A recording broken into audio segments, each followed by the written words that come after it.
Ninguém vai querer ir ao banheiro, não? Posso começar? Pode, né? Boa noite, de novo. Aqui o nervosismo impera. Eu gostaria de falar com vocês que no início dos nossos estudos, o padre Flauney me apresentou, que eu sou professora. Só que, assim, é completamente diferente, que eu dou aula para educação infantil, crianças de 4 anos, e aqui eu vou falar para doutores, né, que leem bastante e que têm muito conhecimento da palavra, né? Tem muito conhecimento desses livros. E, assim, o meu tema, ele é bem polêmico, e eu nem queria que fosse gravado, né, porque às vezes a gente pode encontrar alguém que assiste esse vídeo e querer debater com a gente, né? E é muito complicado. Eu sou uma pessoa de ouvir e observar muito, não sou de debater, né? Então, por isso que vocês vão perdoando aí. Este livro foi escrito pelo Padre Júlio Maria de Lombardi. Alguns falam Lombardi, mas eu vou falar Lombardi. O nome de batismo do padre Júlio é Júlio Emílio Alberto de Lombardi. No Brasil, ele passou a ser chamado de Júlio Maria de Lombardi, porque ele aboliu o Emílio Alberto e colocou Maria porque ele tinha uma devoção muito grande por Nossa Senhora. Então, por isso, do nome Júlio Maria de Lombardi. Seus pais, José de Lombardi e Sidônia Rosália, era gente de fé camponesa, gente de muita oração, pessoas humildes, assim, uma verdadeira igreja doméstica. O casal teve 9 filhos varões. Desses 9 filhos, somente 2 vingaram. E todos os 2 se tornaram sacerdotes. Que foi Júlio Emílio e Aquiles João. Júlio Emílio, ele nasceu na Bélgica no dia 7 de janeiro de 1878. Esta obra aqui, Objeções e Erros Protestantes, é uma obra que ela tinha esgotado.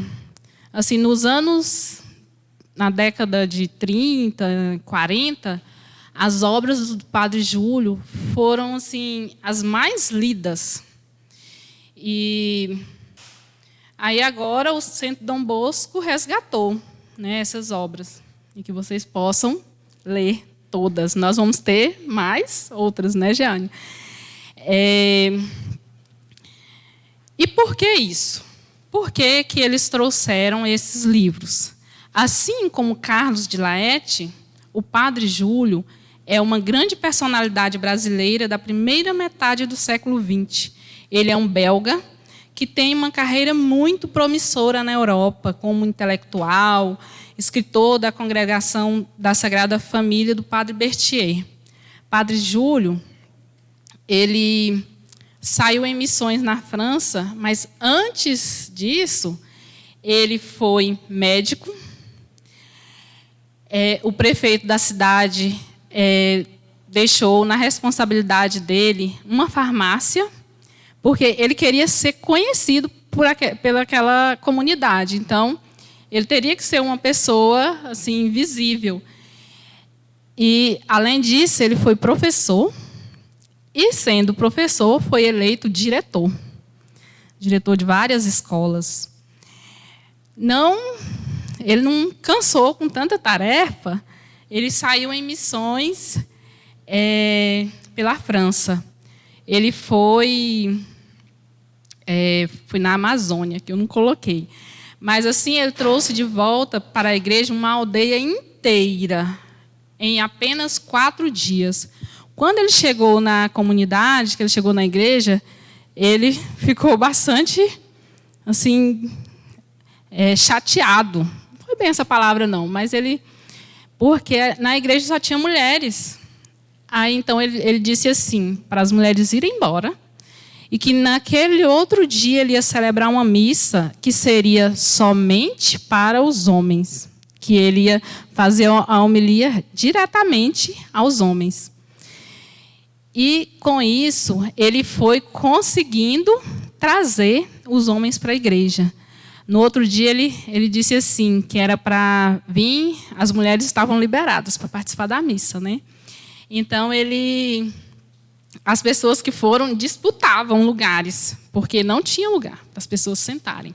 De tanto que ele, né, trouxe tanta gente para a igreja. Em 1913, essa carreira dele, promissora, é bastante ameaçada, pois seus superiores entendem que ele deva vir para o Brasil. E Padre Júlio, ele ficou assim muito angustiado, porque a princípio ele não queria vir. Ele queria continuar o seu trabalho lá na França. E quando ele estava vindo de barco, ele começou a rezar nos pés de Nossa Senhora. E ele rezava e chorava. E Nossa Senhora, a imagem de Nossa Senhora começou a inanimar, assim, e conversar com ele.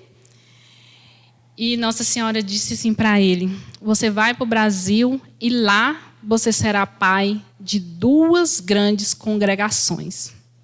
E assim aconteceu.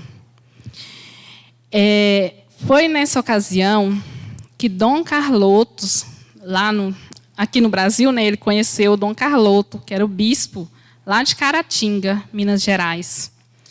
Então, ele ficou sabendo desse projeto Padre Júlio, né, e por isso que ele convidou. Baguncei aqui um pouco, mas está bom. Então, o Padre Júlio chegou ao Macapá no início de 1913, seguindo o exemplo dos jesuítas no passado, utilizou todo o conhecimento adquirido na Europa como instrumento de conversão do povo macapaense. Para aproximar da população, começou trabalhando como médico, como eu já falei lá no início. E aí, quando ele chegou nessa cidade, né, de Caratinga, na verdade, o bispo Dom Carloto, ele foi apresentando várias cidades que o Padre Júlio poderia ficar ali sendo sacerdote. E aí apresentou uma cidade, a segunda, uma paróquia, a segunda paróquia, e ele não queria. Aí depois, até que chegou numa bem simplesinha, bem humilde, que nenhum padre queria ir, ele falou: esta que me serve. Esta paróquia me serve.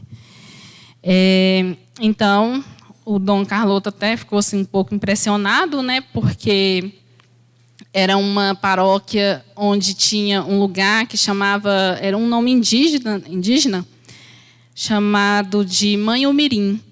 E lá tinha muitos protestantes, espíritas, maçônicos. E Padre Júlio disse que ele queria ficar ali, porque seria um desafio, que ele queria fazer a obra dele.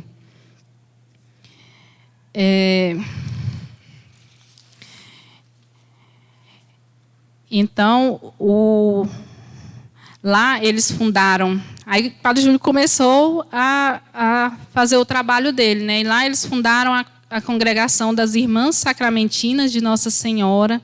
Lá também ele criou o jornal O Lutador.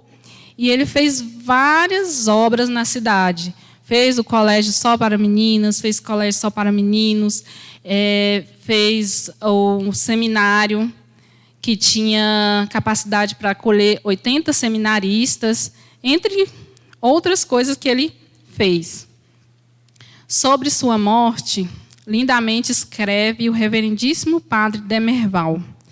Era 24 de dezembro de 1944, Natal. No presépio, eu achei tão bonito essas frases que o padre Demerval escreveu. No presépio, uma criança recém-nascida. No esquife, um ancião falecido há poucas horas. Morreu o padre Júlio Maria. Adeus, pai.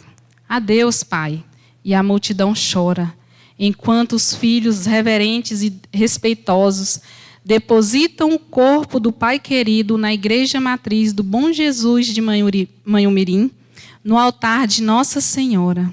O padre Júlio Maria não morreu. Ele continua vivo na glória da ressurreição. Ele continua vivo nos seus filhos, nas suas congregações e nas suas obras, que, se eu não me engano, são 63 obras. Todos que conheceram o padre Júlio Maria e com ele conviveram, o têm como santo. E acham que ele deveria ser canonizado, pois era um homem inteiramente de Deus, de muita oração, de um amor centrado à Eucaristia, a Nossa Senhora e à Igreja, uma alma contemplativa de um admirável zelo apostólico. Tinha uma veneração especial pelo Papa e grande respeito pelos bispos, sobretudo pelo seu bispo, a quem tratava com muita reverência. Foi um defensor acérrimo da Igreja, principalmente através da pena. Escreveu mais de 80 livros de espiritualidade em defesa da Igreja e de divulgação em linguagem popular da teologia da Igreja. Então, através dele já foram alcançados diversos milagres, dezenas e dezenas. Lastima-se que esses milagres não foram documentados. E eu estava pesquisando também que o padre Júlio já iniciou o processo de beatificação dele. Né? Já foi iniciado o processo. Como o padre Júlio começou a escrever esse livro?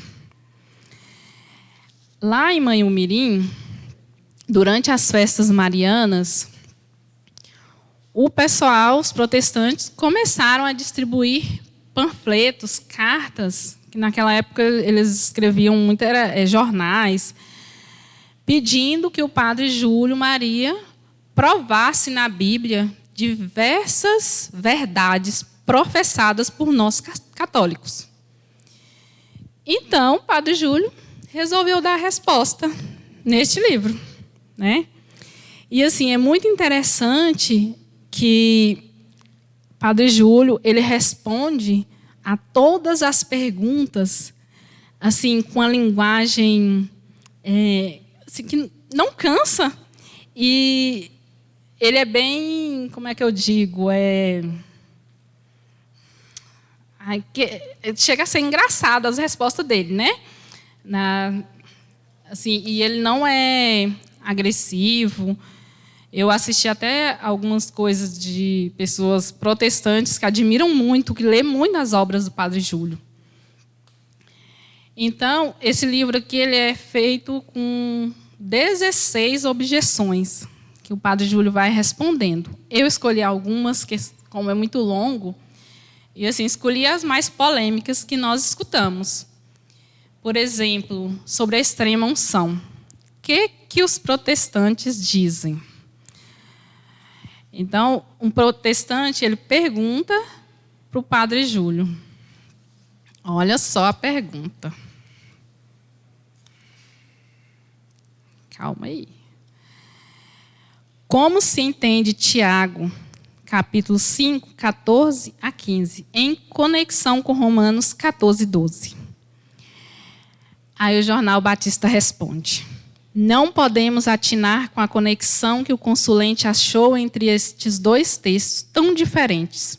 O primeiro aconselha um modo de proceder no caso de algum irmão ficar doente, que é o recurso da oração e da medicina. O azeite era de largo emprego medicinal naquele tempo. O segundo ensina a responsabilidade individual de cada um perante Deus. Só se o consulente atribui aos anciãos uma função sacerdotal, como a Igreja Católica atribui aos seus padres com poderes de perdoar pecados aos moribundos pelo rito, que ele chama de extrema-unção. A Igreja Católica ensina isso, mas não Tiago.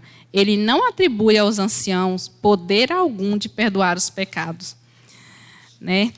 Então, nessa leitura aqui, o pastor ele fica meio que atrapalhado, né? porque ao invés dele responder, ele começa a acusar a nossa igreja, né? Então, aqui, eis os dois textos aludidos.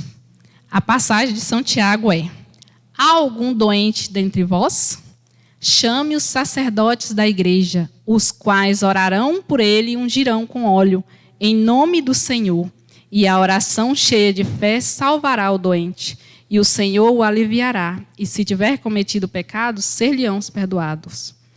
A de São Paulo é a seguinte: portanto, cada um de nós de si dará conta a Deus. Né? Então, aqui nós encontramos uma falsificação protestante.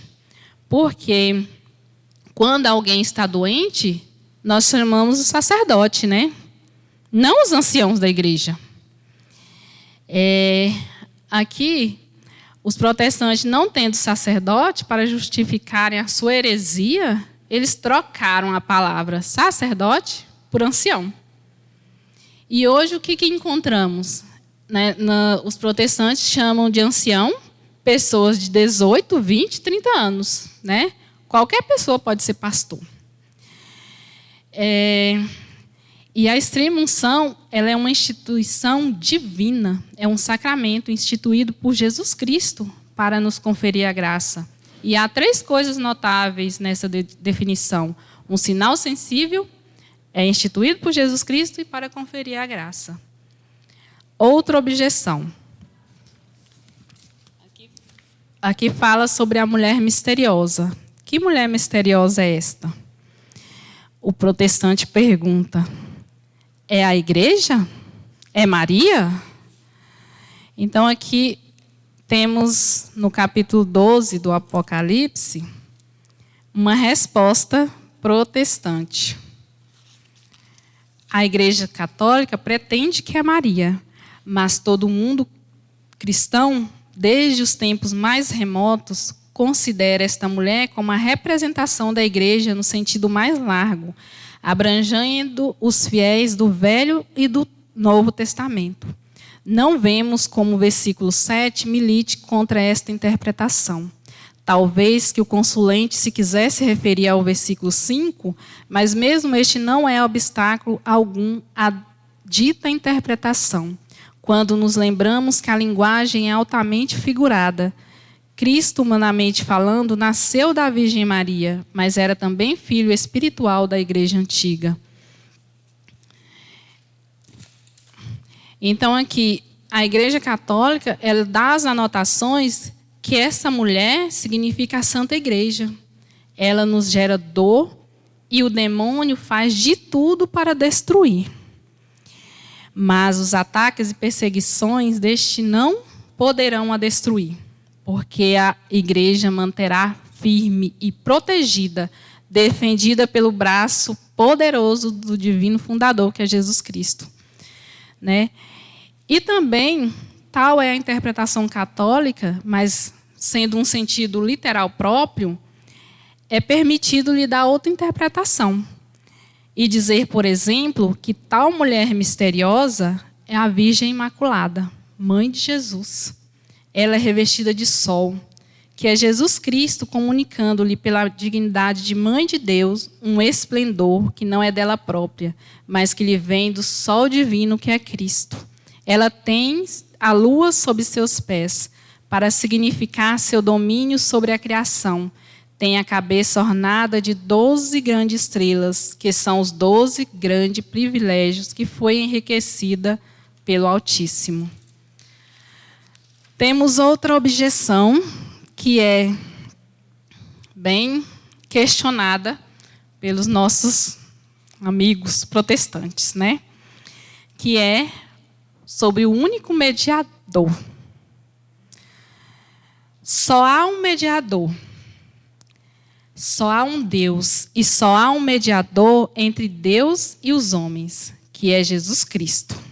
Eles baseiam nesse texto de São Paulo. É verdade que só há um mediador. Nunca a Igreja Católica admitiu outro mediador entre Deus e os homens. Os católicos colocam aqui a Santíssima Virgem, não diretamente entre Deus e os homens, mas entre Deus e Jesus Cristo. A Virgem Maria é uma medianeira junto ao Cristo. Em outros termos, Cristo é o mediador principal e perfeito, sendo Maria Santíssima uma medianeira ministerial e dispositiva. Neste sentido, os santos são intercessores medianeiros junto ao Cristo, sendo a Virgem Maria, pela qualidade de Mãe de Deus, de um modo mais excelente e mais eficaz. Então, aqui nós temos uma comparação aqui com outros argumentos, dizendo que a mediação de Jesus Cristo é uma mediação necessária e a da Virgem Santa uma mediação útil, que é uma comparação do Dr. Carlos de Laet. E aqui eles ainda fazem uma comparação assim, que se quando estamos numa chácara, numa fazenda, o rio é longe.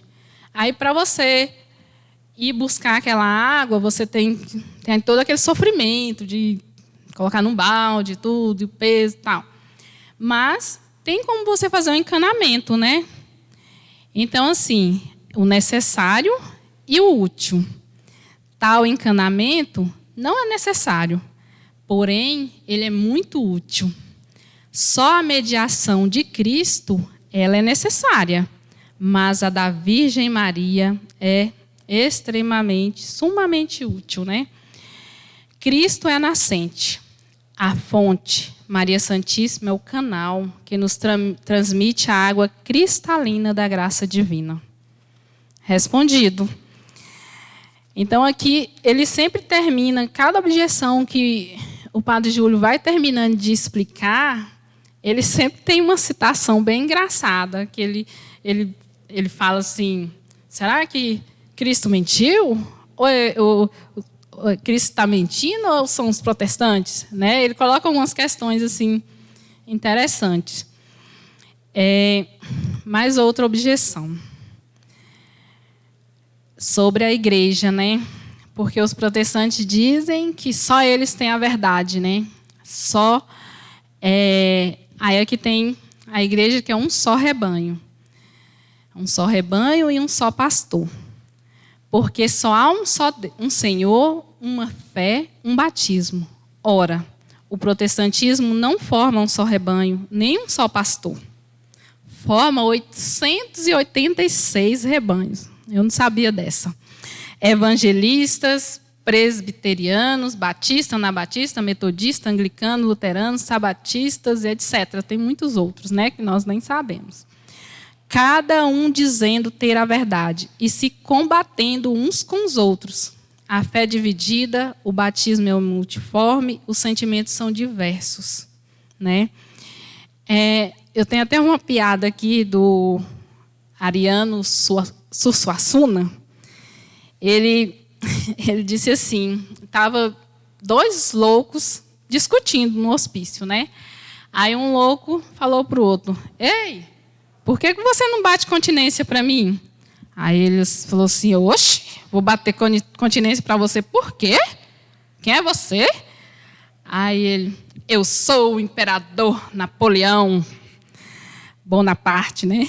Aí o outro falou assim, uai, mas quem te ordenou o imperador?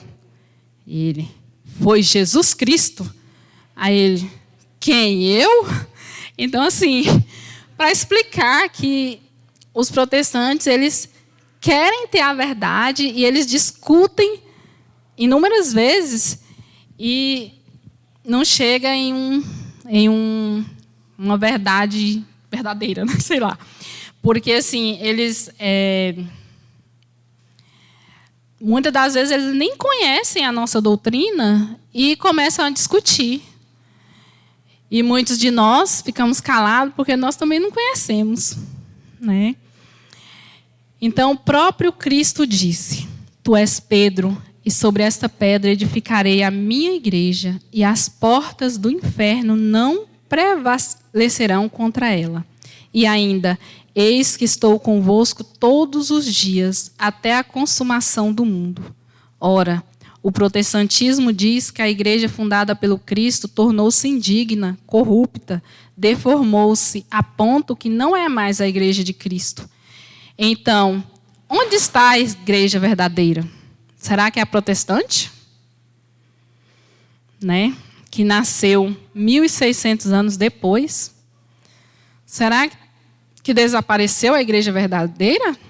Aí é que ele ainda usa a expressão: se desapareceu, Cristo mentiu, pois ele disse que não teria fim. Se não desapareceu, deformou-se. Quem dos dois tem razão? Né? Então, Cristo ele fundou uma igreja indestrutível, porque prometeu estar com ela não somente até a morte dos apóstolos, mas sim até o fim do mundo. E onde está Cristo, não pode estar o erro. Cristo, sendo verdade, não pode coexistir com o erro. Né? Não pode haver união entre a luz e as trevas. Outra objeção: a salvação em Cristo.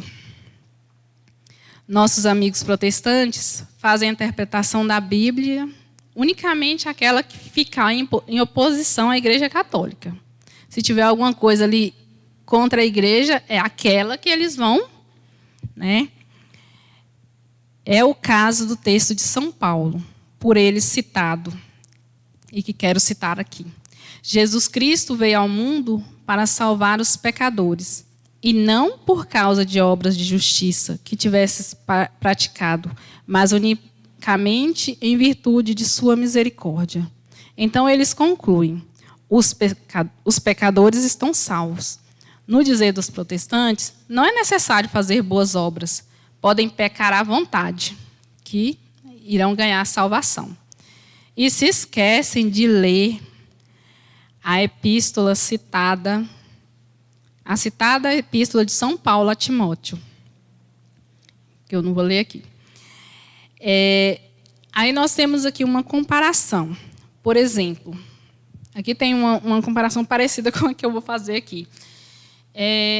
Um médico se instala aqui na nossa cidade, aluga casa, ele já vem para ficar, porque essa pandemia nós já estamos no vermelho, né? E então esse médico chega na cidade e fala: eu vou trazer a cura para todos vocês. Então, aí as pessoas não vão usar máscara mais, não vão procurar as medidas de segurança, e aí vai ficar confiando só no remédio receitado pelo médico, né? O médico está aqui, tem um bom remédio, mas isso não basta. É necessário tomar precauções, evitar o contágio, consultar o médico, ser receitado em caso de moléstia e tomar o remédio receitado. Deus é nosso médico supremo. Nós somos os doentes. Ele veio a este mundo para trazer-nos a saúde espiritual, a salvação. Isso que o padre Júlio escreve, né? Não podemos viver de qualquer jeito, devemos querer a salvação e agir correspondendo à bondade e misericórdia do divino médico. Né? Outra objeção: a inutilidade das boas obras. Que os protestantes falam que a fé tem que ser só ela, né? Não precisa das obras. O texto que lhe serve de argumento é: concluímos que o homem é justificado pela fé e sem as obras da lei. O povo romano ele era um povo muito supersticioso e materialista. Como para os próprios judeus, a religião consistia na prática de certas observâncias exteriores, na letra dos preceitos, e não no espírito que deve animar a letra. No dizer do próprio São Paulo: a letra mata, mas o espírito vivifica. Deus nos fez ministros não da letra, mas do espírito. Estamos livres da lei da morte, na qual estávamos presos, a fim de servirmos em novidade de espírito e não na velhice da letra. Conhecendo bem a situação das almas desta época, compreendemos sentimentos religiosos e os desvios do espírito. Ele ataca as obras da lei e mostra que a fé deve dominar a alma e que as obras devem ser o resultado. Os protestantes trocam as palavras obras da lei pelas boas obras. São duas coisas distintas, como podem ver na própria epístola. As boas obras são o mesmo produto da fé. Não pode existir sem a fé e a fé não pode existir sem as obras. É a semente e a planta, e a flor e o fruto. É a nuvem e a chuva, que um precisa do outro. Dirá alguém, diz São Tiago, tu tens a fé e eu tenho as obras. Mostra-me a tua fé sem obras e eu mostrar-te-ei pelas obras a minha fé. Mais uma outra objeção sobre o sacerdócio católico. Aqui, os protestantes atacam o Papa e os padres, né? Porque os padres, eles não, assim, o padre ele não é um homem qualquer. Ele estuda muitos anos e ele tem uma autoridade. E a presença do sacerdócio é a prova da divindade de uma religião. A ausência do sacerdote é prova da origem humana de uma seita. Só a Igreja Católica possui um sacerdócio real, divino. Os protestantes possuem apenas pastores, por eles nomeados, mas sem missão e sem autoridade divina. Agora aqui eu tenho um texto falando sobre o sacramento da ordem.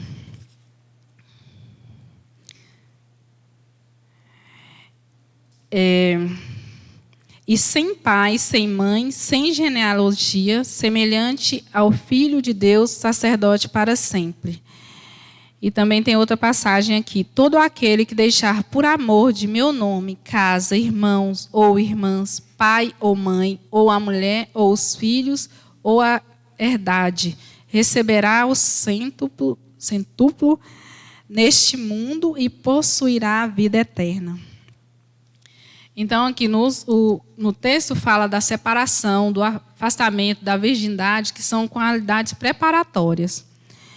Como diz São Paulo, falta ainda o sacramento da ordem para ser sacerdote para sempre, conforme a ordem de Melquisedeque.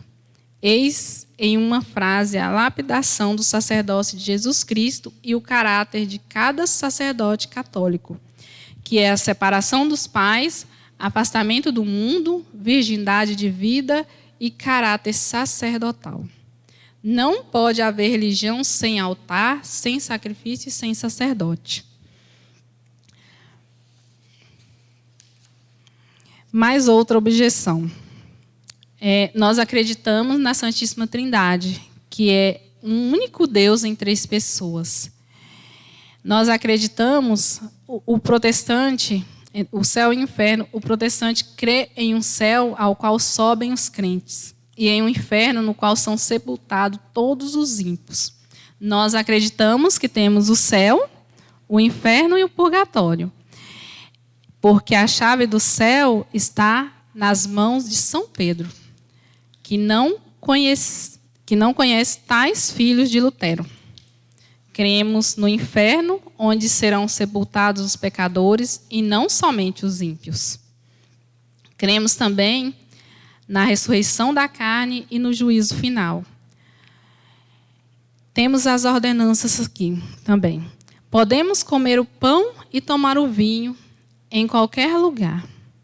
Isto é o meu corpo, e o protestante diz, isto é um pedaço de pão. Isto é o meu sangue, e o protestante diz, não, Senhor. Isso é o copo de vinho.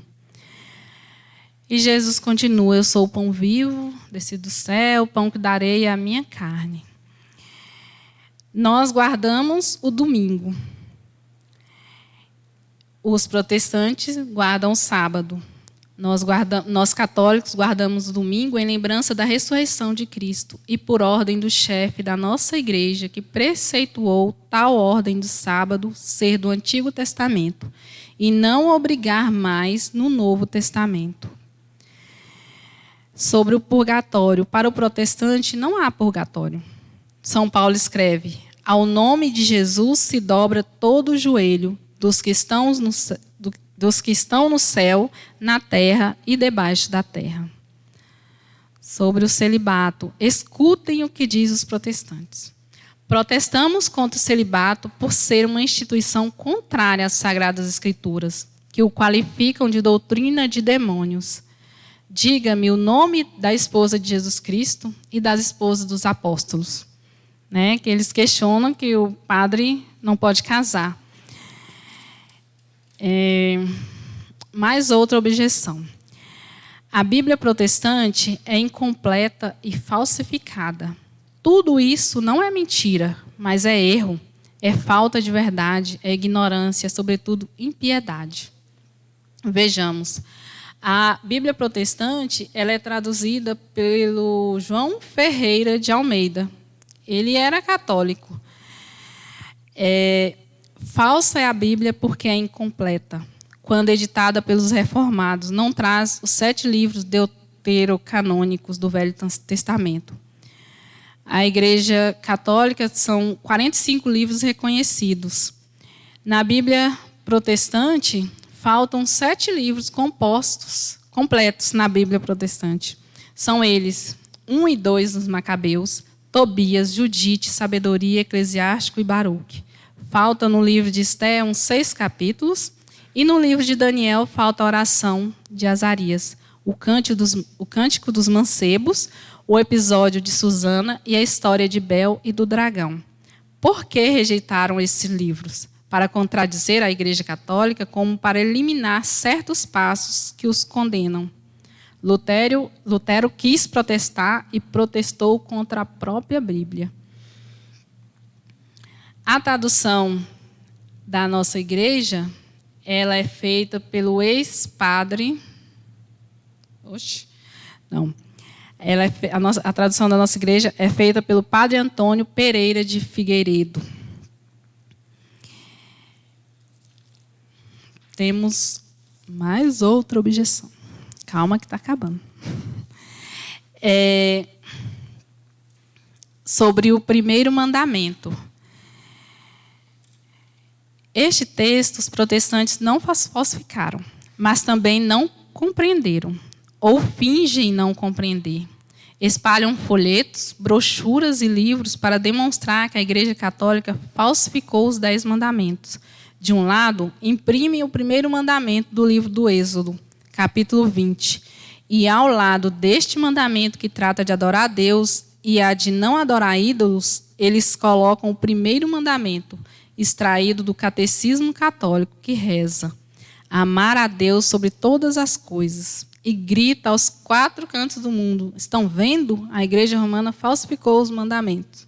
Eles pegam do próprio catecismo e falam mal da igreja.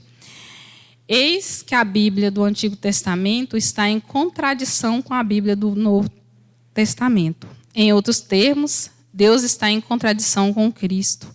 Deus com Deus. Deus diz que o primeiro mandamento é não fazer imagem de escultura para adorá-las. E Jesus Cristo diz que o primeiro mandamento é amar a Deus de todo o coração. Qual dos dois tem razão? Ou antes, pois é o único e mesmo Deus que fala, onde estará a verdade? Na Bíblia antiga dos judeus ou no Evangelho de Cristo?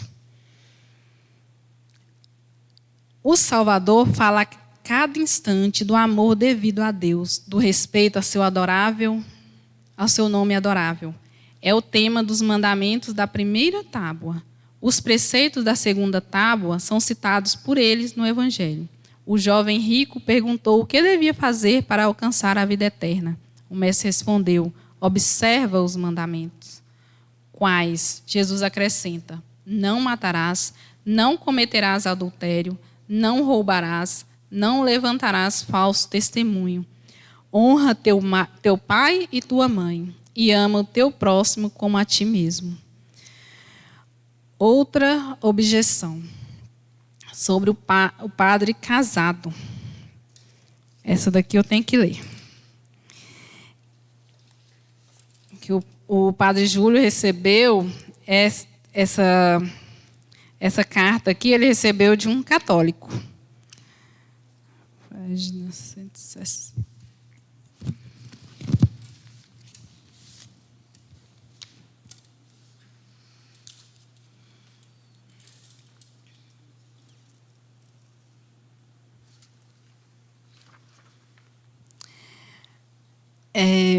Venho à presença do Reverendíssimo para pedir as seguintes explicações. Li no O Lutador que é melhor não casar-se e que por isto o padre não se casa. Mas um protestante um tanto audacioso foi buscar a Bíblia e mostrou-me que o padre deve ser casado e marido de uma só mulher, o que figura na escritura deles, na primeira epístola a Timóteo. Mostrou-me também que Maria Santíssima teve Jesus como primogênito, e que primogênito quer dizer primeiro, e que não há primeiro sem segundo. Diz que isto está no Evangelho de São João.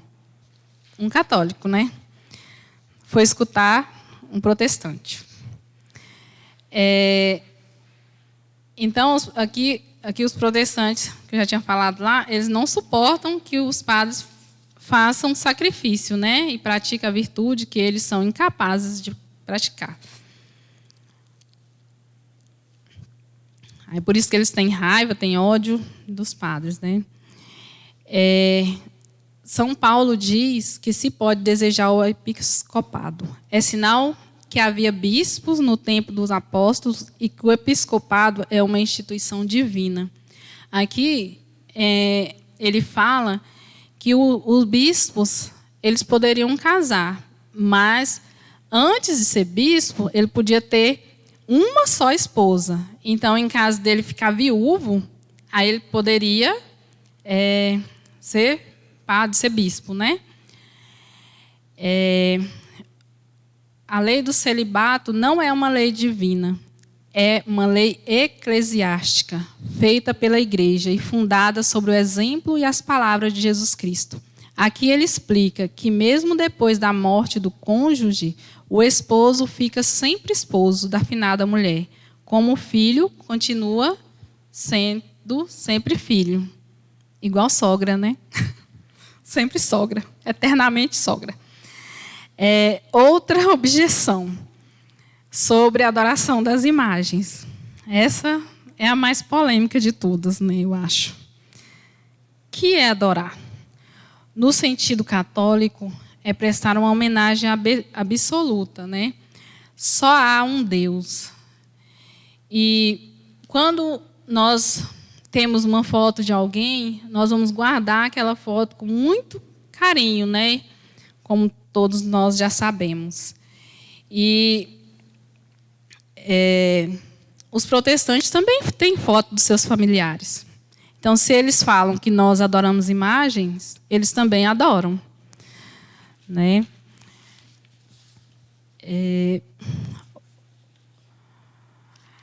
Sobre a adoração.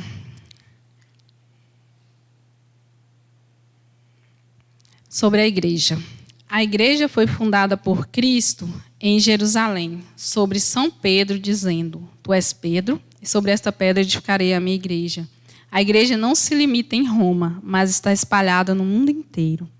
Os papas que se têm sucedido sem interrupção de São Pedro até Pio XI, atualmente reinante, formam uma série admirável de homens de virtude. Porque lá atrás eles falavam que a nossa igreja como é que fala? Que a nossa igreja é pecadora, isso, aquilo, outro. Só que a nossa igreja ela é feita de homens, né? E aqui entre os 264 papas, há 86 papas canonizados, né? E 166 têm sido homens de excepcional virtude. Os 12 restantes têm sido incriminados pelos protestantes. Porém, apenas 3 deles foram considerados culpados de certas faltas.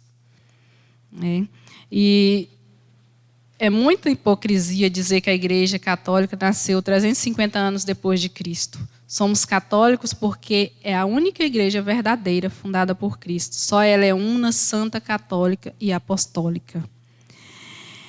E aqui o Padre Júlio ainda recomenda aos católicos: sede cada vez mais católicos, firmes e praticantes. Só falta mais uma. Sobre os ídolos e bênçãos. Aqui, os protestantes falam que os católicos adoram as imagens, né, como eu falei lá atrás, e assim, dizem que nós adoramos uns pedaços de pau que ficam em pé a poder de pregos. Mas os protestantes que dizem isso nunca entrou numa igreja católica. O nosso corpo, ele é feito de carne e osso, e com as ligaduras, né, que são os nervos, e de cola, que são as fibras. Então, quando alguém, igual o protestante, tem um filho, tem a esposa, ama o filho, ama a esposa, eles estão adorando. É uma imagem, já que eles falam que nós adoramos um pedaço de pau, né? Então, que diria eles que, ao responder estas objeções, né?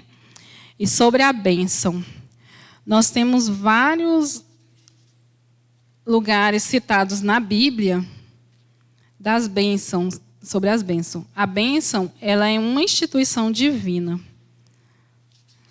Deixa eu só ler aqui para vocês. Deus abençoava no Antigo Testamento há centenas de textos que o provam. Deus abençoou nossos primeiros pais em Gênesis. Deus abençoou o 7º dia para ser-lhe consagrado. Deus abençoou a Noé e seus filhos. Deus abençoou a Abraão. Deus abençoou Obed e Edom. Deus abençoou Jó. Deus não é mesmo protestante, né? Para finalizar, por isso que temos a bênção do sacerdote, né? Nós devemos pedir a bênção ao padre, ao sacerdote. O sacerdote, ele tem muitos filhos e ele tem que cuidar de nós, né, Padre Paulo? Só isso. Acho que não tem mais nada para falar, não.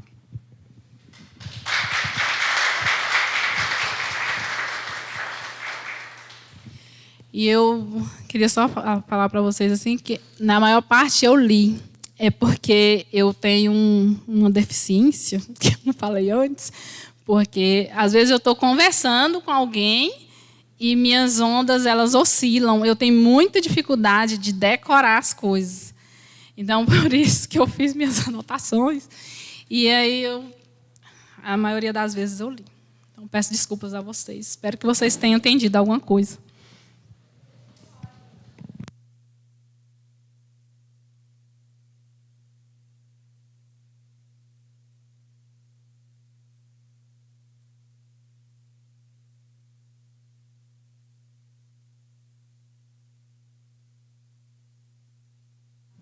Demora um pouquinho para ligar. Está preguiçoso. Pode cortar a gravação, viu? Não precisa gravar isso agora, não. Agradecemos muito a nossa querida